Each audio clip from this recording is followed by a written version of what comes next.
Do not feed into any thought or belief in your head that doesn't serve you in any way. This is the biggest thing that I've learned as an 18-year-old. The 18 years I've been alive, even if I'm not an old person, I don't have heaps of wisdom, but this is the one thing that I want to, the one message, the one thing that I want to tell you, to you across the screen, you the viewer. Feeding into any thought pattern, any belief in your head that doesn't serve you in any way, that doesn't make you feel positive, there is no point feeding into that belief. Just because something negative has happened doesn't mean you have to feed into the thoughts in your brain. Let's say you relapsed on NoFap, because lots of guys struggle with porn. Let's say you relapsed on NoFap. Does feeding into the thought pattern that, oh, I'm a piece of shit and I'm a loser, I wanked off to porn and oh man, I can't get bitches, or that thought pattern, does that thought pattern serve you? No, it doesn't. It just makes you feel shit. It makes you feel bad. And what happens when you feel bad? I used to tell people this, that feeling bad is good because it propels you into change. That is not entirely true for some people. Sometimes feeling bad just makes you feel even more down, and you bring yourself down, you lie on the ground, you lie in your bed, and just continue feeding into that thought pattern. For some guys, including myself, that actually propels you into change. But even for me and for you across the screen, sometimes that doesn't work, because feeding into that negative thought spiral, that pattern of thoughts in your brain, can make you stay in a state of inaction. If you view that negative event that has happened as something bad, does that serve you? Like, I say negative in quotation marks, because anything negative that happens to you, it doesn't have to be seen as a negative.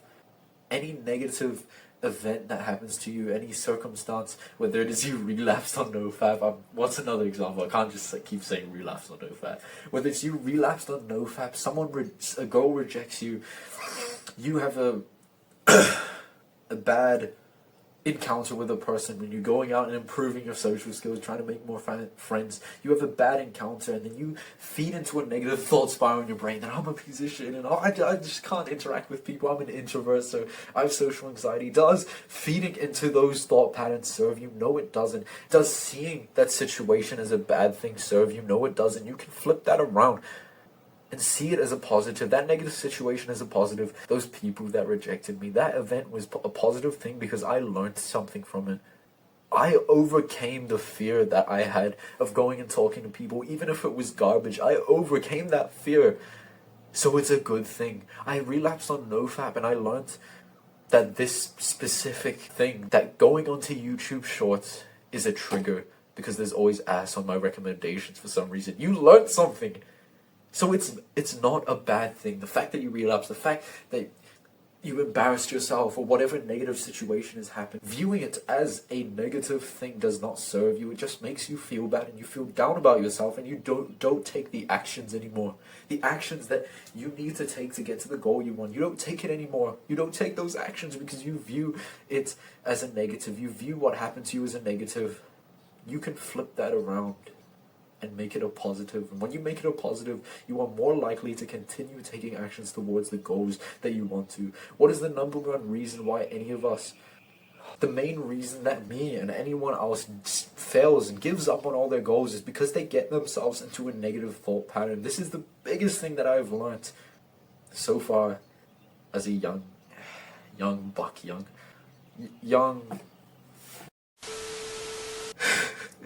The main reason that any of us give up on the goals that we have is because we get scared, because we take action and then we feel the slightest bit of resistance. We have a negative situation happen to us. We try to make more friends. We try to talk to new people when we're trying to improve our social skills.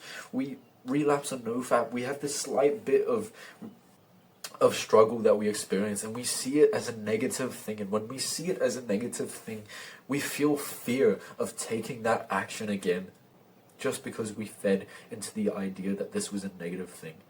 That the embarrassment we felt when trying to talk to new people and try and prove our charisma and be a more likable person, that feeling that we felt of embarrassment when trying to talk to that new person, we viewed it as a bad thing. And when you view stuff as a bad thing, you don't want to go try again. This is like I said, this is the reason we fail our goals. This is the reason we do not go and take action towards the things that we want to do. This is why the main regret of dying old people, is that they didn't do what they wanted to do in their life because of fear. And why did we have that fear in the first place? Because we viewed whatever we did before, the attempt we made to reach our goal, we viewed it as a negative.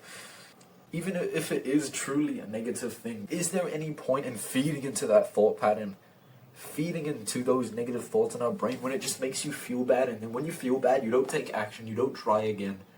This is the most powerful thing that you can learn and do to your mind as you carry out the actions that you need to take to making your dreams come true and to going after your dreams. Is just brainwash yourself for success. Only feed into thoughts that serve you. Feed into thoughts that make you feel better. Feed into thoughts. Tell yourself things that only serve you.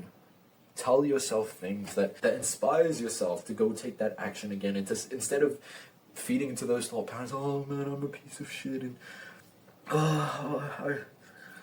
I guess people can't like me. I'm just destined to be lonely. I'm destined to be an introvert. I guess that's just genetically I'm an introvert, because the book that I read on introverts, the power of quiet, or whatever that book is, because as a child and this happened to me, so that means I'm an introvert forever. Even if it is true that you're destined to be an introvert and that it's physically difficult for you to talk to people, like it's genetically difficult, what power does that give you? What is the point in believing that if you want to be more of that charismatic, open person like me and you want to be, I want to be like that, bro. I want to be the person that has that ability to just talk to people and just speak to anyone, any conversation, speak to any attractive girl that I see, and you probably want that too. So why would feeding into that pattern even serve you in the first place? That, oh, I'm just destined to be lonely and I can't talk to people, and I'm destined to be an introvert because genetically I can't. Even if it was true, what is the point of believing that? That doesn't serve you in any kind of way, because it's not going to get you towards the place that you want to go to. Even if something was true, genetically or whatever, why would you even believe it? Even if it is delusional, why would you believe something that doesn't get you anywhere? We know the power of our thoughts. We know the power of belief. You've probably heard about the power of belief and your thoughts in your mind. And if you've read any books on belief and the thoughts that you say to yourself, you know how powerful it is, and you know that there isn't any point in feeding into the thoughts that don't help you. Maybe even if you already know this is just a reminder for you to not feed into any pattern, negative thought pattern, any kind of thought pattern that doesn't serve you, that doesn't help you. Even if maybe it is true. Why would you believe it is true? Could be a lie. The scientific studies on it could be a lie, because you don't know what happened during that scientific study or whatever. Okay, I'm just making up crap. I'm chatting shit. The point is, there is no point in believing in something that doesn't help you. There is no point in feeding into a negative thought pattern when it just keeps you down and keeps you from chasing your dreams, like I said before. And dying, like the biggest regret of dying old people is that they didn't do what they wanted to do. They didn't do the things that they wanted to do to get to where they want to go. They didn't achieve their dreams because they didn't even try, because of that one attempt they took. And they felt embarrassment, and then they saw it as a negative thing because they didn't know the power of their mind, that you can literally change your thoughts and change the way you feel, and that you don't have to feed into the negative thoughts. You can just think positive. That is the key to you progressing in whatever it is in life, is to just think positive, just to see everything as a positive. Even if something negative happens to you, you can just see it as a positive. I learned something from it. I relapsed and I learned something from it. I tried to talk to the girl. I tried to talk to that random person, that random stranger, and it didn't go well, but it's not a bad thing, because I learned from it, because I conquered my fears. When you have that positive thought pattern, you're more likely just to keep going. And then if you fit into the negative thought pattern, you're just going to keep getting down and not even trying. So what's the point in feeding into that thought pattern? Alright, feed into the positive thoughts. Don't believe things that don't help you. Refuse to hope it helps you, bro. And I'll see you in the next one. Bye.